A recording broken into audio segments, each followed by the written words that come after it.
జోగి రమేష్ది ఎవరో పట్టుకొచ్చారు, వాటి కన్ఫెషన్ స్టేట్మెంట్ తీసుకున్నారు. దానిలో జోగి రమేష్ పేరు చెప్పారు, జోగి రమేష్ దగ్గర లోపలేశారు. ఎవరు కక్ష ఉంటే వారిని తీసుకెళ్లి లోపలేసేటటువంటి ఒక వికృతమైనటువంటి చేష్టలు ఇవాళ రాష్ట్ర ప్రభుత్వం చేస్తున్నది, కూటమి ప్రభుత్వం చేస్తున్నది. ఈ కూటమి ప్రభుత్వానికి రోజులు దగ్గర పడతాయి. ఖచ్చితంగా చెప్తున్నాను, చట్టానికి వ్యతిరేకంగా చేస్తున్నా. నేను ఒకటి అడుగుతా ఉన్నా, రాష్ట్ర ప్రజానీకాన్ని, మేధావుల్ని, న్యాయ నిపుణుల్ని అడుగుతా ఉన్నా. ఆఫ్టర్ ఆల్ ఈ కేసుకి ఒక పోస్టింగ్ పెట్టారని, ఇన్స్టాగ్రామ్లో పోస్టింగ్ పెట్టారని, ఫేస్బుక్లో పోస్టింగ్ పెట్టారని ఒక ఆరోపణ మీద ఒక యువకుణ్ణి, చదువుకున్న యువకుణ్ణి 40 రోజులు జైల్లో, ఇప్పటికి 40 రోజులు నిర్బంధించారే, ఏమిటి పాపం అని అడుగుతా ఉన్నా. ఇది ధర్మమేనా అని అడుగుతా ఉన్నా. After all a small case, మీరు పెట్టిందే స్మాల్ కేస్ అయితే ఏదో ఒక విధంగా భయపెట్టేయాలి. పొలిటికల్ విమర్శలు అసలు జరగడానికి వీలేదు ఇన్స్టాగ్రామ్లో, ఫేస్బుక్లో, యూట్యూబ్లో అని ఎవరు ఆపగలుగుతారు? భగవంతుడు దిగొచ్చినా ఆపలేడు. మీ మీద విమర్శలు జరుగుతూ ఉంటాయి, పోస్టులు పెడుతూ ఉంటాం, మేము కూడా పెడతాం, యూట్యూబ్లో పెడతాం, ఇన్స్టాగ్రామ్లో పెడతాం, ఫేస్బుక్లో పెడతాం, పబ్లిక్లో చెప్తాం, అన్ని చోట్ల చెప్తాం. మీరు చేస్తున్నటువంటి దుర్మార్గమైన పాలన, ప్రజల్ని బెదిరించేటటువంటి కార్యక్రమాలు ఇవాళ మీరు చేస్తున్నారు. ఇవాళ తుఫాను వస్తే రైతులు వరి దెబ్బతినిపోతే, మీరు దెబ్బతినిపోయినట్టుగా వరి రాంచుకుంటే, ఏది మీ దెబ్బతినిపోయినట్టుగా వరి మీరు రాంచుకొని మీరు కాంపెన్సేషన్ అడిగితే మీ ధాన్యం మేము కొనమని చెప్తున్నాడు చంద్రబాబు నాయుడు. ఇది సాక్ష్యాధారాలతో చెప్తున్నాను నేను. మన కేసు చూస్తాం.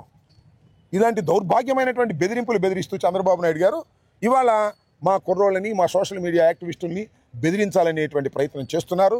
వీటిని ఖచ్చితంగా మేము ఎదుర్కొంటాం. We have a legal team. రాష్ట్ర వ్యాప్తంగా లీగల్ టీం ఉంది, గుంటూరులో లీగల్ టీం ఉంది. ఎక్కడైనా సరే ఇలా అపవాదులు వేసి అన్యాయంగా, అక్రమంగా నెల తరబడి జైల్లో పెడితే వాటిని ఎదుర్కొంటాం. చాలా ధైర్యంగా ఉన్నాడు మా తారక్.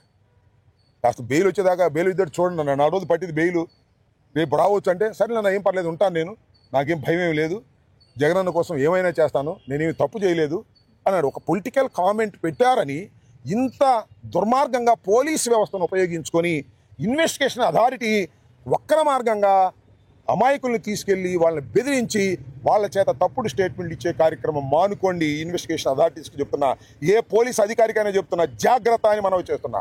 మీరు కాకి బట్టలు వేసుకొని చట్ట ప్రకారంగా ప్రవర్తించవలసిన వారు తప్ప చంద్రబాబుకు బంట్రోతులు కారనే విషయాన్ని కూడా ఈ సందర్భంగా నేను చెప్పదలుచుకున్నాను.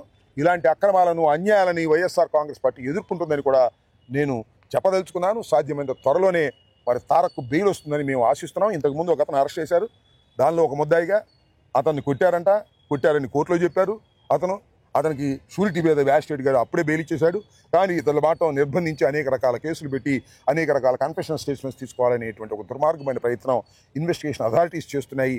ఇన్వెస్టిగేషన్ అథారిటీస్ 24 గంటలు లోకేష్తో టచ్లో ఉండి ఈ కార్యక్రమం చేస్తున్నారనేది నాకున్నటువంటి అభిప్రాయం. వజ్రాల తారక ప్రతాప్ రెడ్డి, గుంటూరు వాస్తవ్యులు, వైఎస్ఆర్ కాంగ్రెస్ పార్టీ అభిమాని, సోషల్ యాక్టివిస్ట్. ఈయన్ని సెప్టెంబర్ 24వ తారీఖున పోలీసులు అరెస్ట్ చేశారు. ఆ మరుసటి రోజున రిమాండ్కి పంపారు. అక్కడి నుంచి ఆ రోజు నుంచి ఈ రోజు వరకు సుమారుగా 41 రోజుల పాటు సబ్ జైల్లో జ్యుడిషియల్ రిమాండ్లో ఉన్నాడు.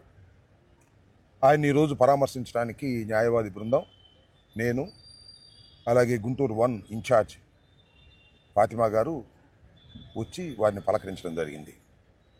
ఆయన చేసిన నేరం ఏమిటంటే చంద్రబాబు నాయుడు గారి మీద ఒక పొలిటికల్ కామెంట్స్ ఇన్స్టాగ్రామ్లో, ఫేస్బుక్లో నెల్లూరుకు సంబంధించినటువంటి ఒక వ్యక్తి పెడితే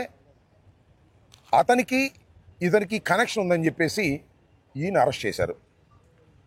ఆ సిబిఎన్ మీద, అంటే చంద్రబాబు నాయుడు గారి మీద ఇన్స్టాగ్రామ్లో పెట్టినటువంటి పోస్టింగ్ యొక్క సారాంశం ఏమిటంటే చంద్రబాబు నాయుడు గారు రైతుల్ని బెదిరిస్తున్నాడని, జైల్లో వేసి, అంతా నేను చెప్పేది కాదు, పోలీసు వారు ఇచ్చినటువంటి రిపోర్ట్లో ఏపీ ఫార్మర్స్కు వార్నింగ్ ఇస్తూ జైల్లో వేస్తాం, రైతులు జాగ్రత్తగా ప్రవర్తించండి, యూరియా ఎక్కువ వాడితే హానికరం, కొరత కూడా.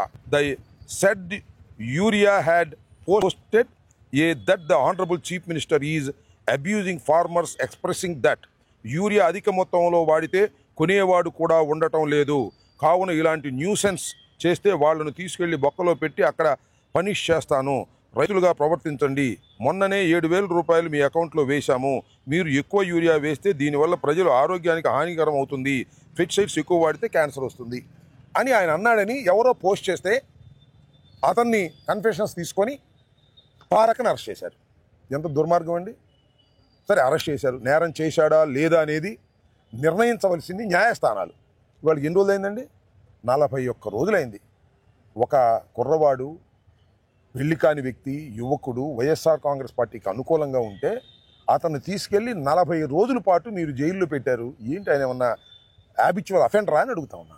ఎంత దుర్మార్గం జరుగుతూ ఉంది. సోషల్ మీడియాలో ఏదైనా ఒక పోస్ట్ చేస్తే, విమర్శ చేస్తే, పొలిటికల్ విమర్శ చేస్తే దాన్ని తీసుకెళ్ళి మీరు ఇంత పెద్ద ఎత్తున మీరు కేసులు పెట్టేటటువంటి కార్యక్రమం చేసి మమ్మల్ని అణచాలనేటువంటి ప్రయత్నం చేస్తున్నారు. ఇప్పుడే నేను తారక్తో మాట్లాడా. మొదటి కస్టడీలోకి తీసుకున్నప్పుడు ఏదో సంతకాలు పెట్టుకున్నారు ఇష్టం వచ్చినట్టుగా పోలీసు వారు. మొన్న మళ్ళా కస్టడీకి తీసుకున్నారు. ఇది ఒక తంతు. పోలీసు వారి తంతు ఏంటంటే పోలీస్ కస్టడీ విచారణకు రావాలి. ఏందో దీనిలో విచారణ చేయడానికి ఏమన్నా బరిసెలు గొడ్డలు ఏమైనా రికవర్ చేయాలా? నాకు అర్థం కాలేదు. మారణాయుధాలు ఏమైనా రికవర్ చేయాలా? ఊరినే జస్ట్ మేము ఇన్వెస్టిగేషన్కి అతన్ని పిలుస్తున్నామని కోర్టులో పర్మిషన్ తీసుకోవటం, బెయిల్ ఇన్వెస్టిగేషన్ జరుగుతుందండి అని బెయిల్ ఆపేటటువంటి ప్రయత్నం చేయటం. తీసుకువెళ్ళిన తర్వాత మన శ్రీనివాస్ కూడా అడ్వకేటు ఆయన వెంట వెళ్ళాడు. ఎందుకంటే కోర్టు ఆదేశం మేరకు. లోపల ఇన్వెస్టిగేషన్ ఆఫీసర్స్ ఏం చేశారంటే ఈయన మీద ఏమని రాంచుకోవాలని ప్రయత్నం చేశారు. ఏంటి? అమ్మాయిల న్యూడ్ బొమ్మలు పెట్టి దాని మీద డబ్బులు సంపాదిస్తున్నాము ఒక గ్రూప్ పెట్టి అని అతను కన్ఫెషన్ చేసినట్టుగా రాశాడు. ఒకటి. రెండవది ఏంటంటే నాకు వైఎస్ఆర్సీపీ ఆఫీస్ నుంచి డబ్బులు వస్తున్నాయి, ఆ డబ్బులు నేను సోషల్ మీడియాలో యాక్టివిస్టులకు పంచి ఇలాంటి తప్పుడు పోస్టింగులు పెట్టించేటటువంటి కార్యక్రమం చేస్తున్నాను. ఈ రెండు కూడా మీరు ఒప్పుకోమని రాసి సంతకం పెట్టమన్నారు. నేను పెట్టనన్నాడు. ఇతను కూడా అక్కడే ఉన్నాడు. చదివి ఇదేంటంటే ఇంత అన్యాయంగా రాస్తారు మీరు, మేము చెప్పని దాన్ని మీరు కన్ఫెషన్ చేయమని ఎందుకు అడుగుతున్నారు అని అడ్డం తిరిగితే అప్పుడు అవి తీసేసి మళ్ళా ఒరిజినల్గా రాశారు. ఎందువల్లంటే ప్లీడర్ వెంట ఉండటం వల్ల ఇలా జరుగుతుంది. ప్లీడర్ వెంట లేకపోతే ఆ ముద్దాయిని తీసుకువెళ్ళి పోలీసులు బలవంతం చేసి హింసించి కన్ఫెషన్ స్టేట్మెంట్స్ తీసుకుంటున్నారు. ఇది చట్ట వ్యతిరేకం. పోలీసులు చేస్తున్నది తప్పు. ఇన్వెస్టిగేషన్ అధికారులు కూడా చెప్తున్నా. ఈ కేసులో ఇన్వెస్టిగేషన్ అధికారి ఎవరో మధు అంట, ఆయన కావాలని చెప్తున్నాడంట. ఇలాంటి పిచ్చి వేషాలు వేస్తే కోర్టు సహించదు, సమాజం సహించదు. గుర్తుపెట్టుకోండి. మీరు కాకి బట్టలు వేసుకొని డ్యూటీ చేస్తున్నటువంటి వ్యక్తులు తప్ప చంద్రబాబు సొంత డబ్బులతో మీకు జీతాలు ఇవ్వడం లేదు. చంద్రబాబు చెప్పిన వారి మీద మీరు కేసులు పెట్టి అక్రమంగా, అన్యాయంగా ఈ విధంగా కన్ఫెషన్ స్టేట్మెంట్స్ తీసుకొని ఇరికించాలనేటువంటి ప్రయత్నం చేస్తున్నారు.